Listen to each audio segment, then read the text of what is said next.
C'est à nous en fait de prendre en charge l'enfant de manière un tout petit peu différente dans la mesure où on sait que le facteur stress va être majoré et donc on va s'appuyer sur certains petits outils pour pouvoir mener à bien la prise en charge de l'enfant.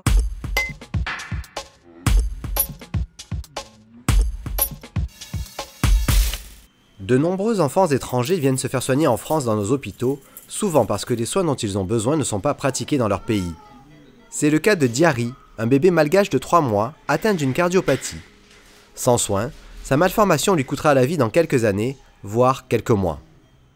Ils arrivent avec des cardiopathies vieillies et il n'est pas rare qu'on ait parfois 6 mois, 1 an, voire plus de délai par rapport à une prise en charge qui aurait été effectuée ici si l'enfant était né et diagnostiqué en France. Des associations comme la Ribambelle œuvrent dans les pays les plus pauvres pour permettre à ces enfants d'avoir les soins appropriés en France, leur offrant ainsi un avenir. Les enfants sont reçus par des familles d'accueil qui donnent de leur temps et de leur énergie tout au long du séjour afin que tout se passe pour le mieux. Stéphanie accueille des enfants de l'association La Ribambelle depuis 2017. Diary est son 8e. Le rôle de famille d'accueil, c'est de prendre en charge les enfants dès l'aéroport, dès leur arrivée, de faire tous les bilans préopératoires avec eux, avec les cardios et avec la Timone, et ensuite de faire en sorte qu'ils soient bien et puis qu'ils aient un maximum de poids avant l'opération. La famille d'accueil accompagne l'enfant à tous les moments de sa prise en charge. Elle se rend plusieurs fois à l'hôpital pour les examens préparatoires à l'intervention chirurgicale.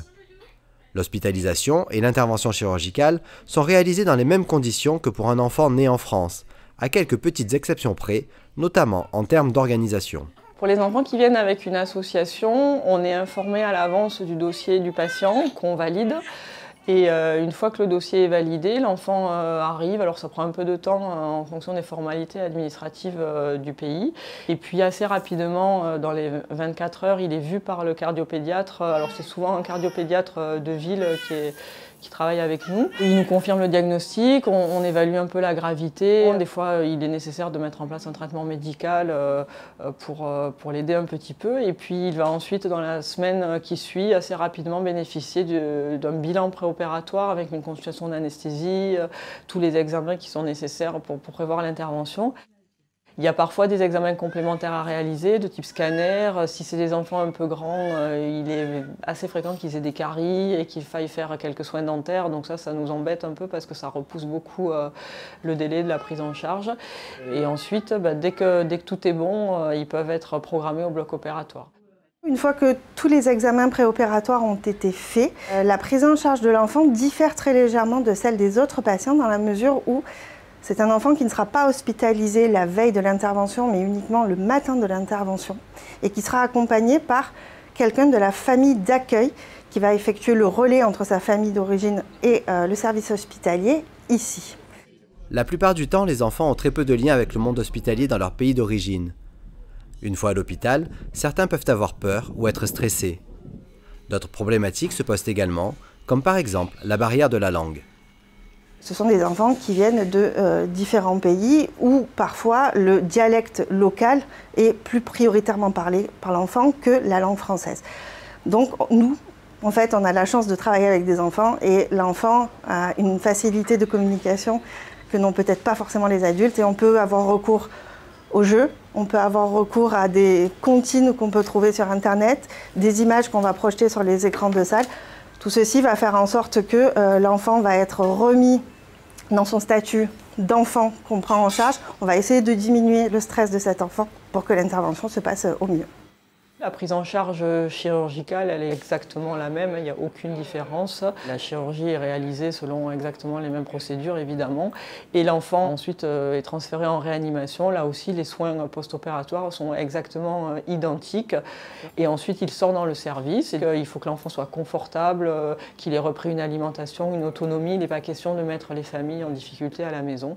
Les enfants rentrent à la maison avec peut-être 24 heures d'avance sur un enfant un peu plus standard, mais globalement, les choses sont assez similaires. Les frais inhérents à l'intervention et à l'hospitalisation sont réglés par les associations. Celles-ci sont conventionnées avec le CHU et payent au forfait en fonction de la pathologie à traiter. Après l'intervention, après la sortie d'hospitalisation, on nous demande le forfait et en fonction de ça, ils facturent à l'association.